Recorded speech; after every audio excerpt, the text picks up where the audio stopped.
The sun beat down on Tobias Whitfield's weathered face. Dust devils danced in the distance, mocking the already unbearable heat. He squinted, his eyes tracing the seemingly endless horizon.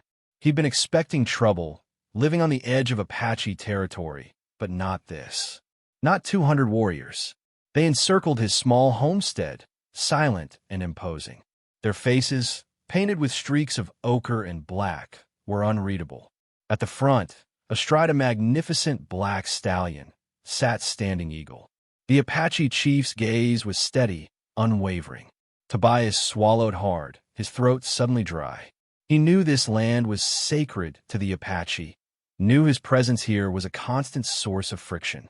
But he also knew he was a good man, a hard worker, just trying to build a life for himself and his daughter, Emma. Tobias had seen Standing Eagle from afar on a few occasions, during trading trips to the nearby town.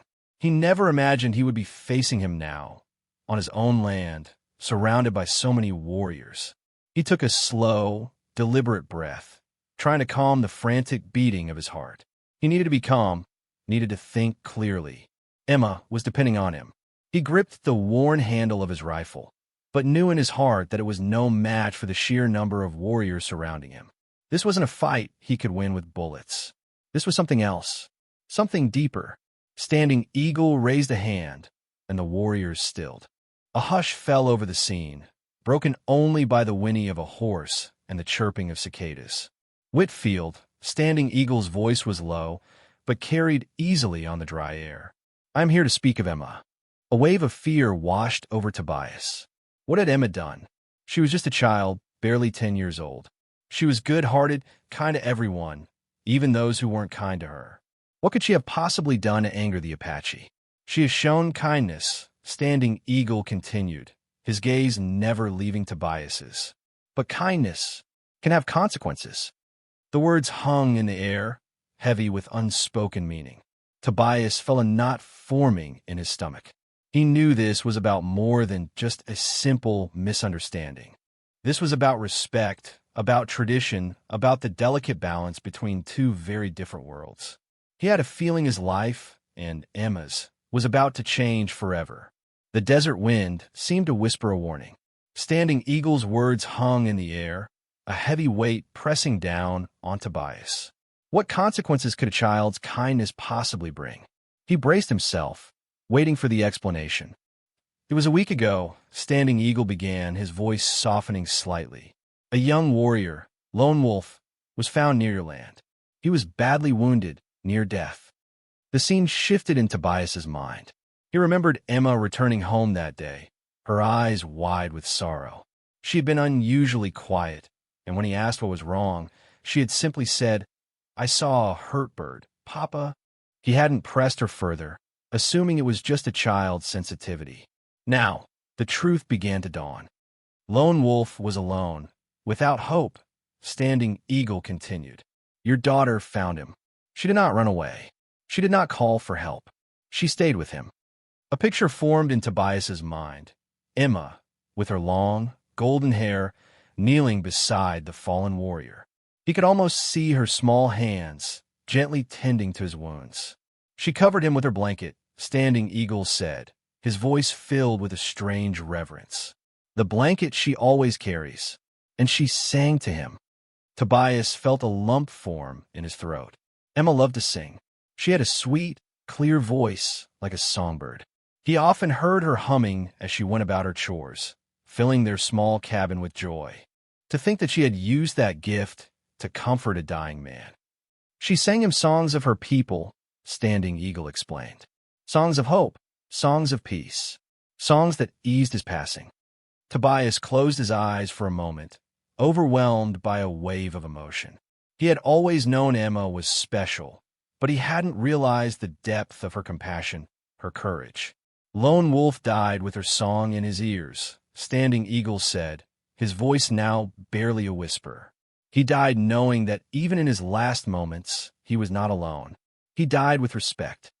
The silence stretched out, broken only by the rustling of leaves in the nearby trees. Tobias opened his eyes, meeting Standing Eagle's gaze. He saw not anger, but something akin to gratitude. For this, Standing Eagle said, the Apache people are in her debt. She showed a kindness that will not be forgotten. But Tobias knew, deep down, that this was only the beginning. This act of kindness, he suspected, had set in motion a chain of events that would forever alter the course of their lives. He just didn't know how yet. The sun seemed to glare down on him harder than before, as if judging him, waiting for his next move. But there is more. Whitfield, Standing Eagle said, breaking the silence. Among my people, such an act, it carries a weight. It creates a bond. Tobias frowned, confused. A bond? What kind of bond? Standing Eagle shifted in his saddle, his expression becoming more serious. The blanket she gave him. It was a gift of comfort, a sign of respect. To the Apache, it is more than just cloth. It is a piece of her spirit. He paused, allowing his words to sink in. By covering Lone Wolf with her blanket, Emma offered him a part of herself. She shared her warmth, her protection. She gave him a piece of her soul. Tobias felt a chill run down his spine, despite the heat. He was starting to understand. This wasn't just about gratitude. This was about something much deeper, something rooted in Apache tradition and belief. According to our law, Standing Eagle continued, when a person gives such a gift, a part of them becomes bound to the recipient's tribe. They become kin. Kin. The word echoed in Tobias's mind. Emma, bound to the Apache tribe? It seemed impossible, absurd. But looking in his Standing Eagle's eyes, he knew it was true. This wasn't a threat. It was a statement of fact. Emma showed Lone Wolf the highest honor, Standing Eagle said. In doing so, she unknowingly accepted a place among us.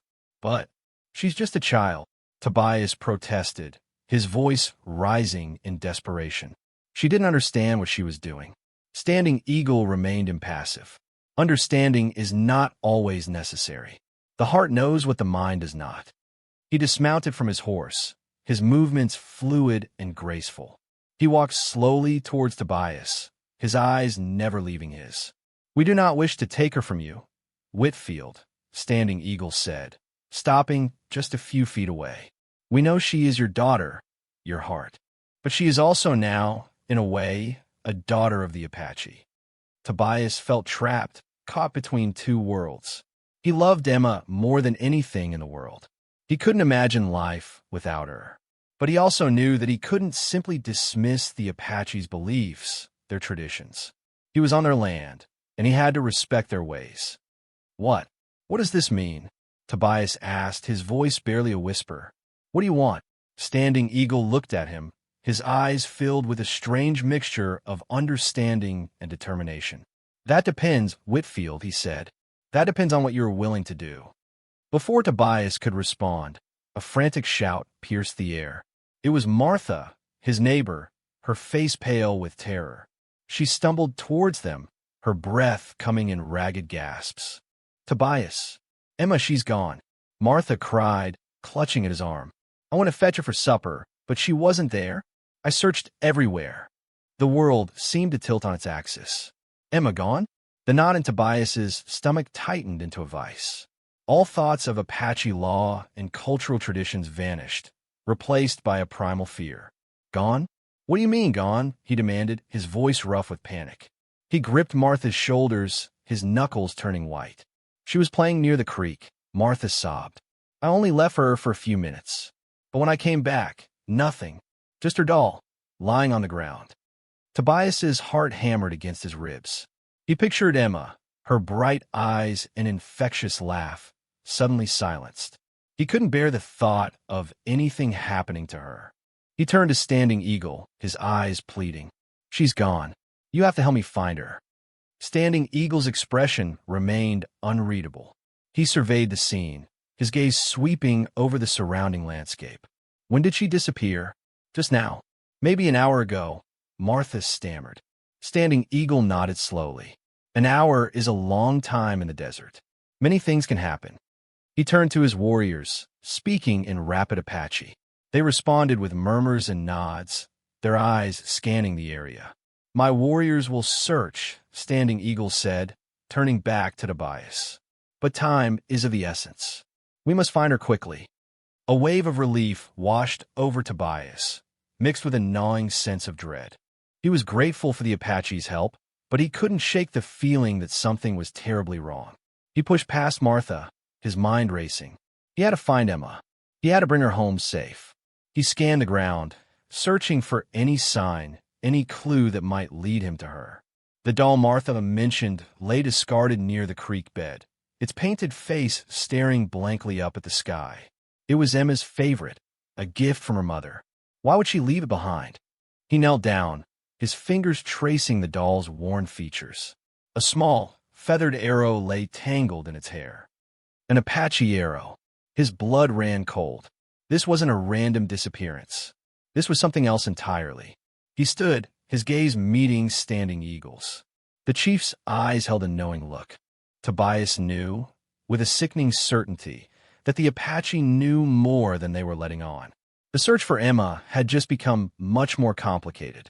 Standing Eagle, Tobias said, his voice tight with urgency. What do you know? Tell me what happened to Emma. Standing Eagle remained silent for a moment, his gaze fixed on the horizon. The Apache warriors had already begun their search, fanning out across the plains like shadows. She is injured, Standing Eagle finally said, his voice low and grave. She fell. It was an accident. Relief washed over Tobias, quickly followed by a fresh wave of anxiety. Injured? How badly? Where was she? Where is she? He demanded, his patience wearing thin. Take me to her. Standing Eagle shook his head. It is not so simple, Whitfield. The fall was severe. She needs care. The Apache have taken her to a place of healing. A place of healing, Tobias repeated, his voice laced with suspicion. What kind of place? A cave? Some kind of witch doctor? Standing Eagle's eyes flashed with anger. We have our ways, Whitfield. Ways that are older than your own. Ways that are just as effective. He paused, taking a deep breath. The Apache believe that Emma now belongs with us, that she is destined to walk between two worlds. Tobias's heart sank. This was what he had feared all along. They weren't just going to help him find her. They wanted her. You can't take her from me, he said, his voice trembling with emotion. She's my daughter. I won't let you. We do not wish to take her, Standing Eagle insisted. But she is hurt, and she is one of us now. We wish to claim her, to teach her our ways, to show her the beauty of the land. He stepped closer to Tobias, his voice softening. But we understand that she is also your daughter, that you love her. We are willing to compromise. Compromise? Tobias echoed, his mind reeling. What kind of compromise? You must prove yourself worthy, Whitfield, Standing Eagle said, his gaze unwavering. You must prove that you are capable of raising a child who is both of your world and of ours. You must pass a series of tests. Tests? This was insane. He didn't have time for games.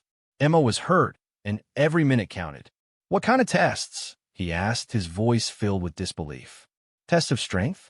Tests of courage? What do you want from me? Tests of your heart, Whitfield, Standing Eagle said, his eyes piercing. Tests of your spirit. Tests of your willingness to understand and accept. Only then will we know if you are truly worthy to raise Emma. The sun seemed to mock him, beating down on his head as he stood there, facing the impossible. His daughter's life hung in the balance, and he was being asked to play a game he didn't understand, with rules he didn't know. What are the tests? Tobias asked, his voice barely above a whisper. He would do anything for Emma, but the vagueness of Standing Eagle's words filled him with apprehension. Standing Eagle gestured towards a wizened old woman who stepped forward from the crowd of warriors. Her face was a roadmap of wrinkles, and her eyes, though clouded with age, seemed to pierce right through Tobias. This is Nakoma, Standing Eagle said. She is our medicine woman, our spiritual guide. She will guide you through the tests. Nakoma approached Tobias, her movements slow but deliberate. She carried a small pouch made of animal hide, and the air around her seemed to shimmer with an unseen energy. She stopped in front of Tobias and looked up at him, her gaze unwavering. The first test is of your sight, Nakoma said, her voice raspy but clear. You must see what others cannot see. You must find what is hidden. She opened her pouch and chew a handful of sand, letting it trickle through her fingers. Within this sand lies a clue, a sign that will lead you to Emma. Tobias stared at the sand, his mind blank.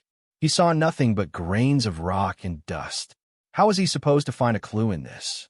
You must open your heart, Whitfield, Nakoma said, sensing his frustration. You must quiet your mind. Only then will you see the truth. She sprinkled the sand on the ground, creating a small circle. The sun will guide you. The wind will speak to you. Listen carefully. Tobias knelt down, examining the sand more closely. He closed his eyes, trying to clear his mind, as Nakoma had instructed. He focused on Emma, on her laughter, on her smile. He pictured her playing by the creek, her golden hair shining in the sunlight. Suddenly, he noticed something, a single grain of sand, slightly darker than the others. It was almost black, and it shimmered faintly in the light. He picked it up, examining it closely. It wasn't sand at all. It was a tiny piece of obsidian volcanic glass. Obsidian. He remembered seeing obsidian near the old volcano, miles to the west. Emma loved to collect pretty rocks. Could she have wandered that far? He looked up at Nakoma, his eyes filled with hope. The volcano, he said. Did she go to the volcano? Nakoma nodded slowly. The obsidian is a sign. But the journey is long, and the path is dangerous. You must be strong, Whitfield. You must be brave. Standing Eagle stepped forward. The second test is of your courage. You must face your fears, and you must overcome them. He pointed towards a dark and forbidding canyon in the distance. The canyon of shadows awaits. Within its depths lies a challenge, a test that will push you to your limits. Tobias stared at the canyon, his heart pounding in his chest. He knew that canyon. It was a place of legend, a place said to be haunted by spirits, a place where men had lost their minds and their lives. But he had no choice. He had to do it. For Emma. When do we leave? Tobias asked, his voice trembling slightly. Now, Standing Eagle said, the sun is already beginning to set. Time is running out. As Tobias prepared to leave, a sense of urgency consumed him. He grabbed his rifle, a canteen of water, and a small bag of dried meat. He hesitated, glancing at the tools he usually relied on, his compass, his map, his sturdy boots. But something told him those wouldn't be enough. He needed something more. He looked at Standing Eagle, who stood watching him with a knowing look. I'll need a horse, Tobias said. Standing Eagle nodded and signaled to one of his warriors, who brought forward a magnificent Appaloosa stallion. The horse was strong and sure-footed, with a wild spirit in its eyes. This horse is called Spirit, Standing Eagle said. He will guide you on your journey. Tobias hesitated. He was used to his own mule, Bess, a reliable but slow creature. He wasn't sure he could handle such a powerful animal. He is a good horse, Standing Eagle said, sensing his hesitation. Trust him. Tobias took a deep breath and mounted Spirit. The horse shifted beneath him, its muscles tense. He gripped the reins tightly, trying to maintain control. As they rode towards the volcano, Tobias couldn't shake the feeling that he was being pulled in two different directions. Part of him wanted to rely on his own skills, his own knowledge of the land.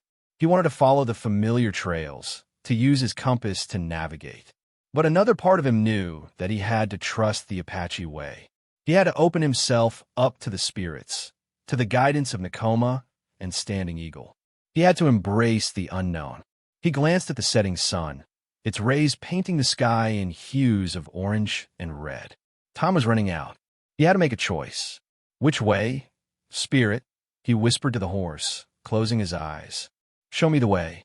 The horse snorted and turned sharply to the left, veering off the main trail and heading into the rugged terrain. Tobias hesitated for a moment, then tightened his grip on the reins and followed. He rode for hours, guided by Spirit's instincts. The landscape grew increasingly desolate, the air thick with the smell of sulfur.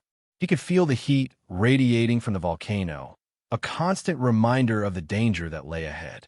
As they approached the base of the volcano, Tobias saw something that made his heart leap. A small, tattered piece of cloth caught on a thorny bush.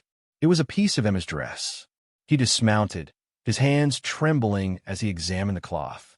It was torn and stained with dirt, but it was definitely hers. He was on the right track.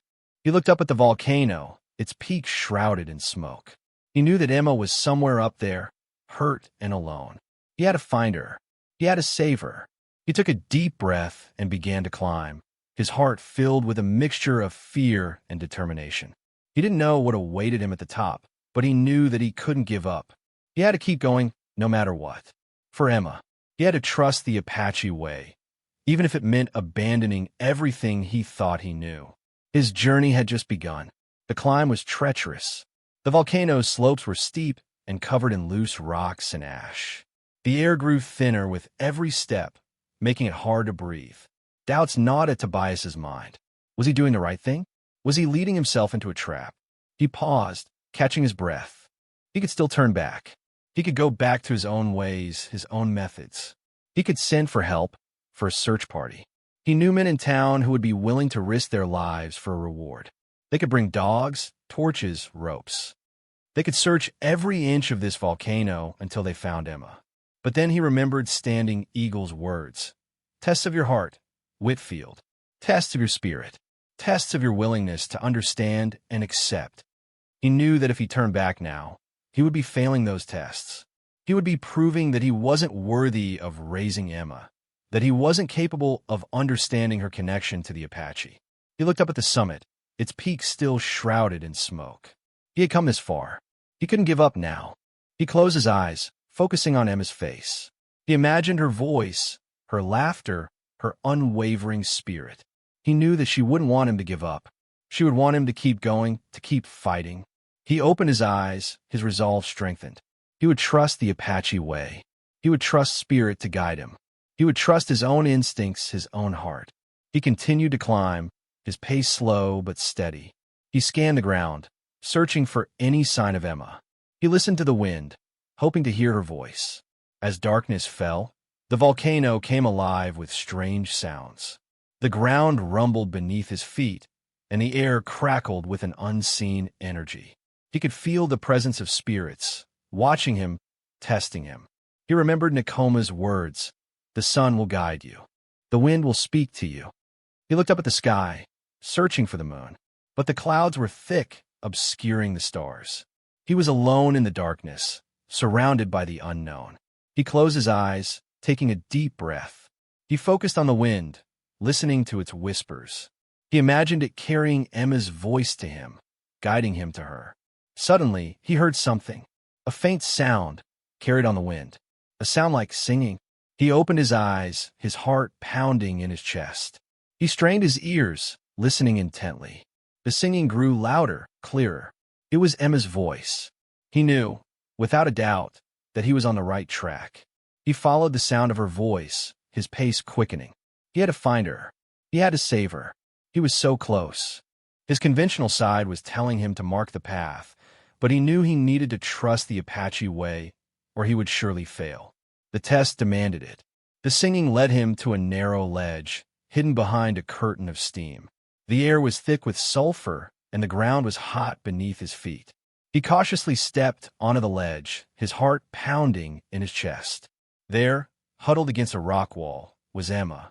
She was pale and shivering, her leg twisted at an unnatural angle. Her eyes were closed, but she was humming softly to herself. "Emma," Tobias cried, rushing to her side. Her eyes fluttered open, and a weak smile spread across her face. "Papa," she whispered, "is that really you?" "It's me, sweetheart," Tobias said, his voice choked with emotion. He gently gathered her into his arms, holding her close. "I'm here now. You're safe." He examined her leg. It was badly broken. She needed help, and she needed it fast. He looked around, searching for a way off the volcano. But the ledge was narrow, and the climb down would be treacherous, especially with Emma injured. He remembered the Canyon of Shadows, the second test that Standing Eagle had mentioned. It was the only way down, but it was a dangerous and terrifying place. He had to make a choice. He could try to carry Emma down the volcano himself, risking their lives with every step. Or he could trust the Apache way and face his fears in the Canyon of Shadows. He closed his eyes, taking a deep breath. He knew what he had to do.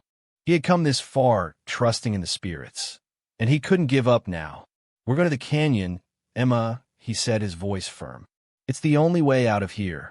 He carefully lifted Emma into his arms, holding her tightly. He turned towards the canyon, his heart pounding in his chest. The entrance to the canyon was dark and forbidding. The air was cold and damp, and the silence was deafening. He could feel the presence of spirits, watching him, waiting for him. He took a step into the darkness, and the world around him changed. The air grew thick with shadows, and the ground seemed to shift beneath his feet. He could hear whispers in the wind, voices that seemed to call his name. He pressed onward, his steps slow and cautious. He had to stay focused. He had to protect Emma. As he ventured deeper into the canyon, he began to see things. Shapes in the shadows, faces in the rocks. He could hear voices in his head telling him to turn back, to give up. He knew that these were his fears, his doubts, his deepest insecurities. They were trying to break him, to defeat him. But he wouldn't let them. He wouldn't give in. He had come too far, and he had too much to lose. He closed his eyes, focusing on Emma's face. He imagined her strength, her courage, her unwavering spirit. He knew that she was with him, guiding him, protecting him. He took another step and another. With each step, the voices grew fainter, the shadows less intense. He was overcoming his fears, one step at a time. He was proving himself worthy. He was trusting the Apache way, and it was leading him home. The darkness was fading. Light was ahead. He could do this. As Tobias emerged from the canyon of shadows, blinking in the sudden sunlight, he saw them. A troop of U.S. cavalry soldiers, their blue uniforms a stark contrast to the rugged landscape. They were led by a stern-faced officer, his hand resting on the hilt of his saber. The officer spotted Tobias and Emma and spurred his horse forward. "Hold it right there," he shouted. "What's going on here?" Tobias hesitated. He didn't trust the cavalry. He knew they saw all Apache as enemies, and he didn't want them to interfere. But he also knew that Emma needed medical attention, and the cavalry had a doctor with them. "My daughter is hurt," Tobias said, his voice weary. "She needs help." The officer dismounted and approached them cautiously. He examined Emma's leg, his expression grim. "That's a bad break," he said. "We need to get her back to the fort. Our doctor can set it properly." Tobias nodded, relieved. He was grateful for their help, but he couldn't shake the feeling that something was wrong. He glanced back at the canyon, and he saw Standing Eagle and his warriors emerging from the shadows. The officer saw them too, and his hand tightened on his saber. "Apache," he shouted, "prepare for battle." The cavalry soldiers raised their rifles, their eyes filled with suspicion and hostility. Standing Eagle and his warriors stood their ground, their faces impassive. Tobias knew that a battle was about to erupt, a battle that could cost lives and destroy everything he had worked for. He had to stop it. He stepped forward, placing himself between the cavalry and the Apache. "Hold it," he shouted. "Don't shoot. These are my friends. They helped me find my daughter." The officer looked at Tobias, his eyes filled with disbelief. "You're protecting these savages?" he asked. "They're the enemy."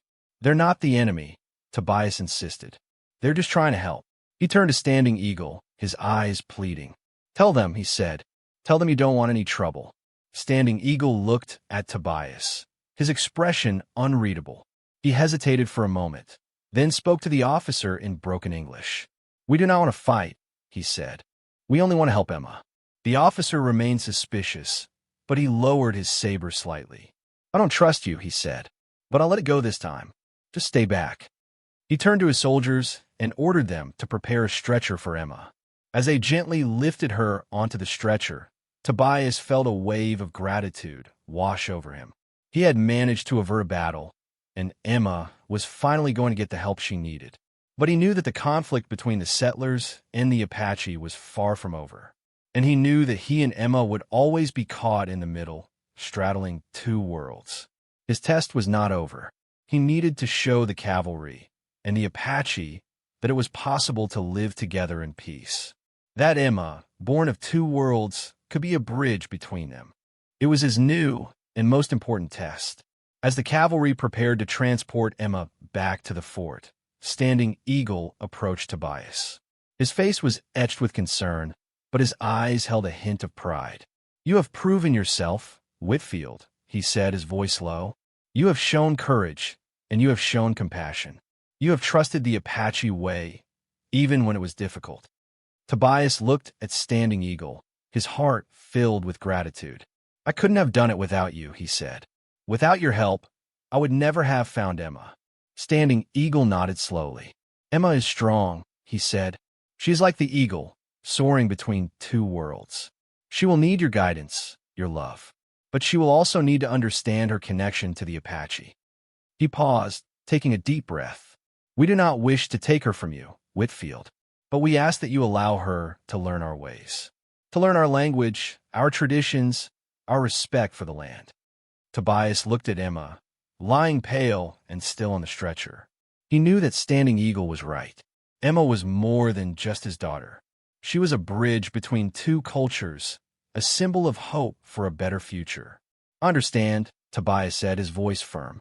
"I will teach her about your ways. I will honor her connection to the Apache." Standing Eagle smiled, a rare and precious sight. He placed a hand on Tobias's shoulder, his grip firm and warm. "Then you are worthy, Whitfield," he said. "You are worthy to raise Emma. You are a good father."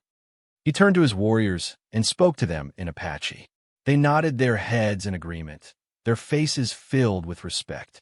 As the cavalry began to move out, carrying Emma towards the fort, Tobias watched them go, his heart filled with a mixture of relief and apprehension. He knew that the journey ahead would be long and difficult. He would have to navigate the treacherous waters of prejudice and misunderstanding to protect Emma from the hatred and fear that divided their world. But he also knew that he wasn't alone. He had the support of Standing Eagle and the Apache, and he had the love of his daughter. And he had something else, something even more important. He had faith.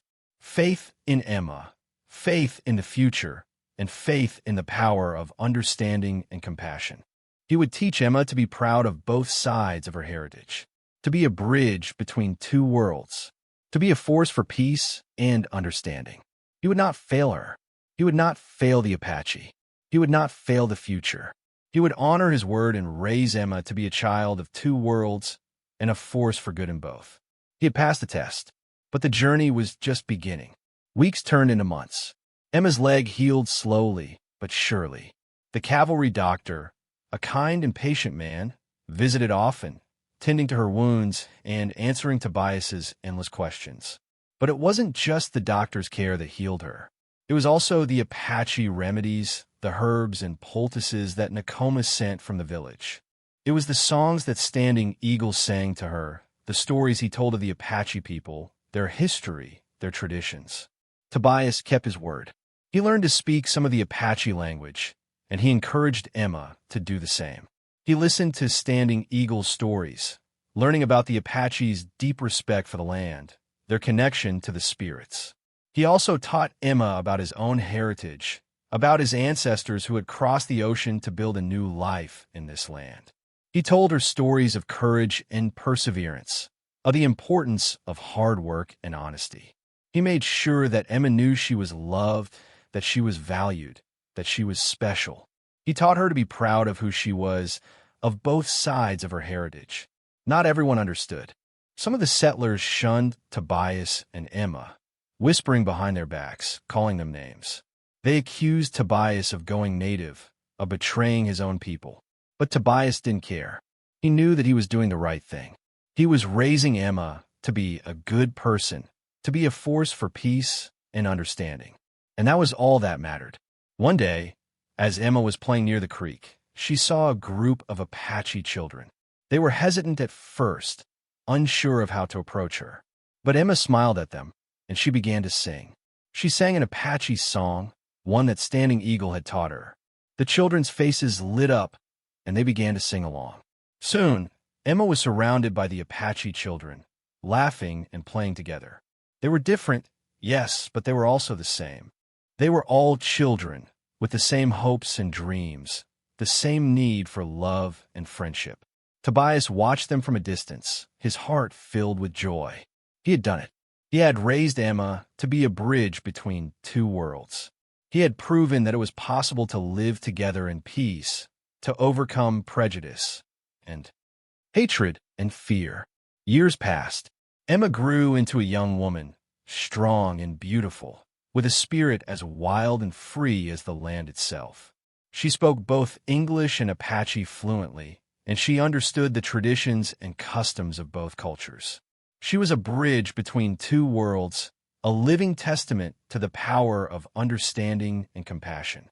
She often visited the Apache village, spending time with Nakoma and Standing Eagle, learning about the Apache's ancient ways. She also helped her father on the farm, tending to the crops and caring for the animals. She was respected and loved by both the settlers and the Apache. She was a symbol of hope for a future where people could live together in peace, regardless of their differences. One day, a new wave of settlers arrived in the territory. They were different from the others. They were greedy and ruthless, and they had no respect for the land or the Apache people. They began to encroach on Apache territory, stealing their land and destroying their sacred sites. They spread rumors and lies, stirring up hatred and fear. Tensions began to rise, and it seemed that a war was inevitable. Emma knew that she had to do something. She had to use her influence, her knowledge, her compassion to prevent a tragedy. She went to the settlers, speaking to them with honesty and respect. She told them about the Apache people, their history, their traditions, their deep connection to the land. She also went to the Apache, urging them to be patient and understanding. She reminded them of the importance of peace and forgiveness. She worked tirelessly day and night, trying to bridge the gap between the two cultures. She faced opposition and resistance from both sides, but she never gave up. Finally, after weeks of negotiations, she managed to broker a peace treaty. The settlers agreed to respect the Apache's land, and the Apache agreed to live in peace with the settlers. It was a fragile peace, yes, but it was a start. And it was all thanks to Emma, the child of two worlds, the bridge between two cultures. Tobias watched her, his heart filled with pride. He had raised her well. He had given her the tools she needed to succeed, and she had used them wisely. He had proven that it was possible to raise a child who was both of his world and of the Apache world. He had earned his right as her father, and he knew that Emma would continue to be a force for good in the world long after he was gone. The sun set over the horizon, painting the sky in hues of orange and red. It was a beautiful sight, a reminder of the beauty and the hope that could be found even in the most troubled times. And Tobias knew, in his heart, that the future was bright, thanks to his daughter, Emma, the bridge between two worlds.